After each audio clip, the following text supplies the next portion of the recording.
Freud mengajukan satu teori namanya psikoanalisis. Ini membongkar khazanah bawah sadar, bersih-bersih bawah sadar, biar tidak nyetir hidup kita secara tidak kita sadari.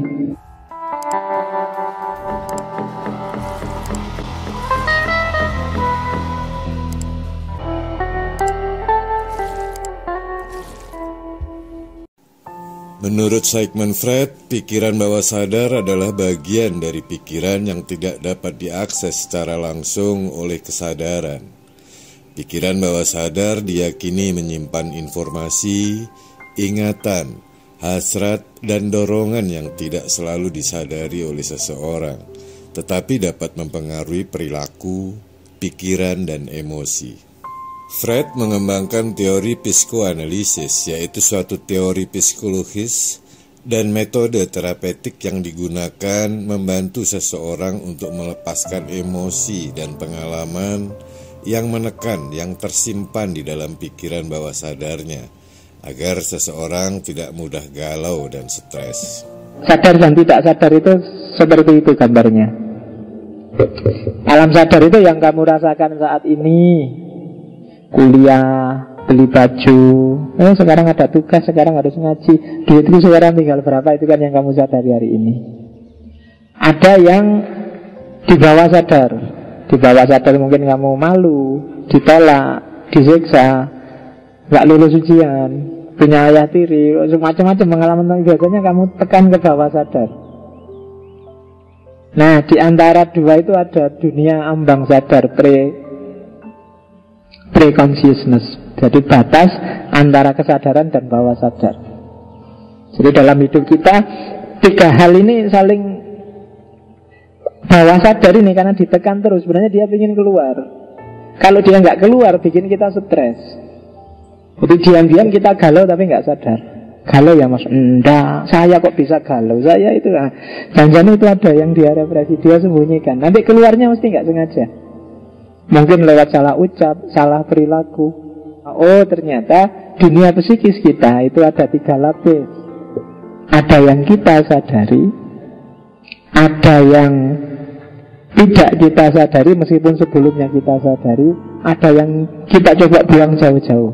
Freud mengajukan satu teori namanya psikoanalisis. Ini membongkar khazanah bawah sadar, bersih-bersih bawah sadar, biar tidak nyetir hidup kita secara tidak kita sadari. Psikoanalisis. Jadi apa sih psikoanalisis itu? Mengangkat semua yang ada di bawah sadar ke arah kesadaran, untuk kemudian ya sudah, kalau memang salah dimaafkan, terus diganti yang baru yang lebih bagus. Namanya katarsis. Katarsis itu pembersihan, talking cure, ngobrol yang menyembuhkan. Kalau bahasa Indonesianya curhat. Curhat itu sebenarnya salah satu teknik psikoanalisis. Curhat itu kan mengungkap yang selama ini kamu sembunyikan dari orang lain, hanya pada temanmu yang itu kamu mau curhat. Itu sebenarnya salah satu jenis katarsis. Terus kamu bilang, setelah tak omongkan gini plong rasanya, itu curhat. Itu sebenarnya salah satu teknik psikoanalisis. Caranya ada 4 psikoanalisis itu kalau di Freud. Yang pertama free association, yang kedua interpretation of dream, yang ketiga interpretasi resistensi, dan yang keempat interpretasi transferensi. Free association itu menggali pengalaman-pengalaman masa lampau yang berkaitan dengan emosi-emosi, situasi-situasi traumatis, situasi yang mengesankan bagimu, yang kamu orang lain gak ingin tahu, terus kamu simpan. Nah itu gali semua. Karena ini yang kamu simpan ini nyetir perilakumu, masuk dalam mimpimu, masuk dalam perilakumu, tapi kamu gak sadar. Gali itu semuanya. Orang diberi kebebasan total. Kalau di free association itu sudahlah, Omongkan aja semua yang ada dalam perasaanmu. Ngomongkan mimpi-mimpimu, fantasimu, konflik-konflik yang kamu sembunyikan. Nggak usah dipotong, ngomong aja apa adanya. Aku nggak akan ngapa-ngapain, tak dengerin aja. Nah, itu namanya free association. Ada katarsis. Ya syukur-syukur ada temen yang bisa kamu curhati. Kalau nggak ada, nulis aja wis. Tulisan di buku harianmu, tulisan di blogmu, tulisan di... Kalau kamu nggak pengen orang tahu, ya tulis di buku harianmu sendiri, sembunyikan. Kamu tulis di internet, ya kamu kasih password biar nggak bisa dibuka orang.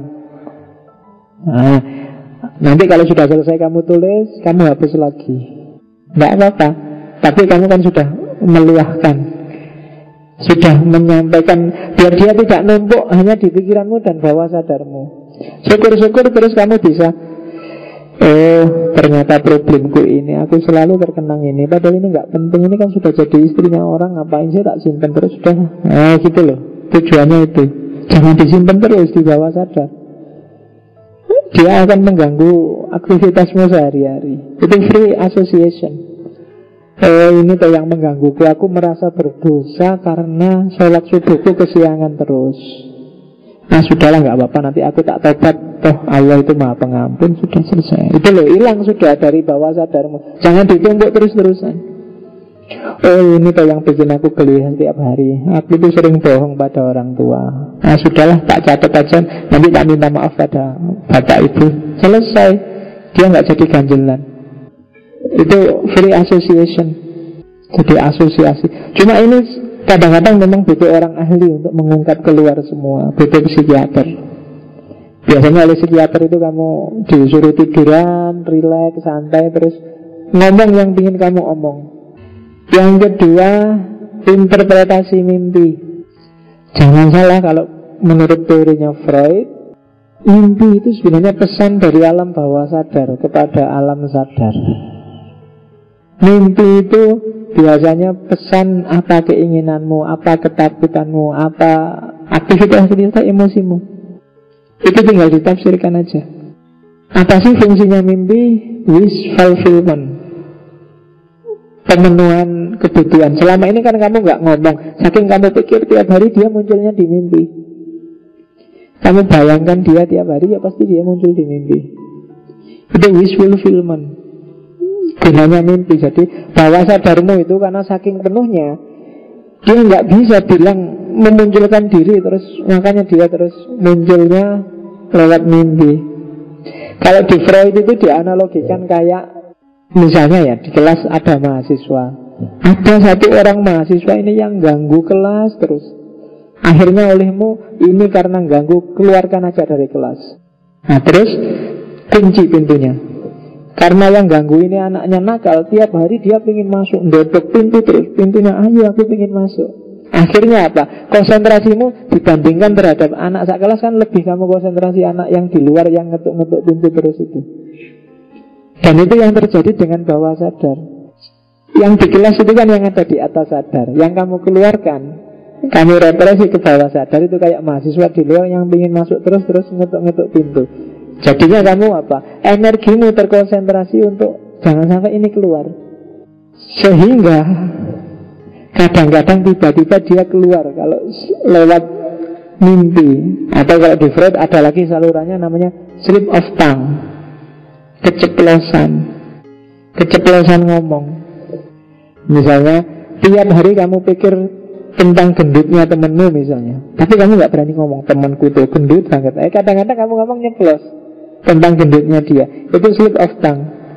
Oke.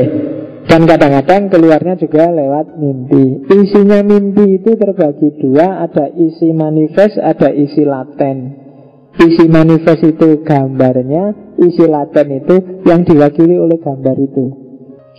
Di bukunya Freud itu ada contoh, misalnya tiba-tiba ada seorang anak muda yang mimpi dikasih balon 2 oleh sepupunya yang perempuan. Dan itu tafsirannya ternyata si anak muda ini sebenarnya diam-diam naksir sama sepupunya, cuma direpresi karena masak sama sepupunya sendiri. Dan yang dibayangkan tiap hari, karena sepupunya itu besar kayak balon, Jadi mimpinya dikasih balon gambarnya. Loh, itu simbolismenya. Karena tiap hari mikir itu, akhirnya mimpilah dia dikasih balon. Nah, itu cerita tentang pemuda yang dikasih balon. Oke, jadi itu isi manifest dan isi laten. Isi manifest itu gambarnya, isi laten itu isinya. Oleh karena itu perlu interpretasi mimpi, tafsir mimpi, dream work. Nah, dream work itu isinya ini. Cuma ini panjang, jadi saya nggak akan jelasin satu-satu. Psikolog yang bisa. Saya tidak perlu kenenyek menceritakan satu-satu dream work itu apa. Ya, ada figurasi, mimpi difigurkan dalam bentuk gambar, simbol-simbol gambar. Jadi gambarnya apa, mewakili makna apa, itu figurasi. Ada kondensasi. Kadang-kadang mimpi itu nyambung. Untuk memahami bawah sadarmu, mimpi kemarin digabung sama mimpi hari ini. Itu, oh berarti memang yang ada di pikiranku tentang itu. Itu namanya kondensasi. Ada substitusi, kebalikannya. Kalau mimpi enak, berarti besok mau nggak enak. Nah, itu substitusi. Kadang-kadang ditafsirkannya begitu. Ada juga simbolisasi, dihubungkan secara analogis. Kayak tadi lo, balon mewakili itu, mungkin terong mewakili apa, yang mewakili apa. Itu namanya simbolisasi. Iya, kamu kok sensitif ada orang ngomong terong. Oke, ya itu caranya begitu. Tinggal kamu pinter-pinterlah. Mungkin kalau orang lain yang bisa psikiater, tapi kalian sendiri untuk diri kalian sendiri mungkin bisa. Apa sih sebenarnya yang ada di bawah sadarku itu? Kok mimpiku ini ya? Oh, karena aku tiap hari membayangkan ini, tiap hari melamunkan ini ya. Itu mungkin bisa kalau kalian sendiri menjelajahi dream work kalian sendiri. Oke, kalau interpretasi resistensi ini, kalau tadi kan apa yang kalian ungkapkan, ungkapkanlah. Tapi kadang-kadang ada yang tetap kalian nggak pengen, jangan Pak, itu jangan diungkit lagi, malu. Justru itu yang harus diinterpretasi. Apa ya yang bikin malu itu? Itu namanya interpretasi resistensi.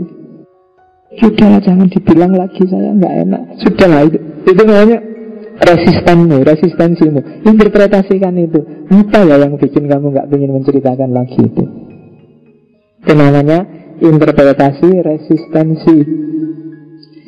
Dan terakhir, interpretasi transferensi. Interpretasi transferensi itu ya mentransfer apa yang kamu rasakan pada orang lain. Biasanya ya pada kanselornya. Teknik untuk menyembuhkan adalah antara lain itu kamu transfer aja.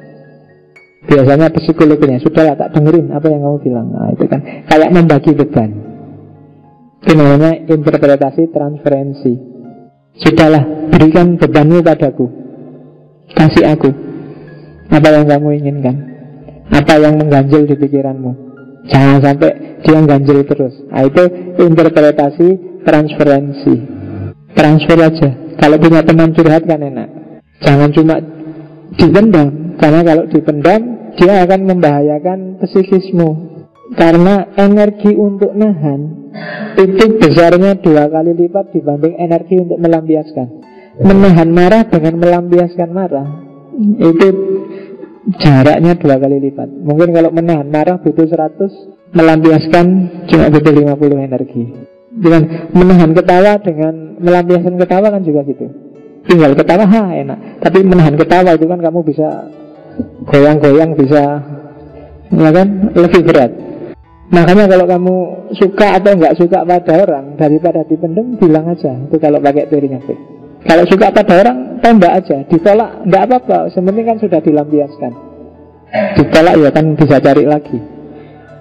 Tapi kalau dipendam, itu lebih berbahaya, lebih merusakmu secara psikis karena energinya besar. Kalau kamu diem aja, diem, keinginanmu nggak kamu lampiaskan, tiap hari kamu akan kehabisan energi untuk nyimpen ini. Jangan sampai ini keluar. Nah, lampiaskan aja demi kesehatan mentalmu. Gitu loh. Ya kan, suka sama orang ya juga gitu, bilang aja, aku suka lo padamu. Meskipun dijawab, tapi aku nggak suka tuh, ya nggak apa-apa, cari lagi. Kan gitu. Oke, ya enggak apa-apa. Mending sakit hati lebih gampang disembuhkan daripada kamu tiap hari nahan itu. Iya. Baik, saya akhiri sekian kajian malam hari ini. Kurang lebihnya mohon maaf. Wallahul muwaffiq, wallahu a'lamu bissawab. Wassalamualaikum warahmatullahi wabarakatuh.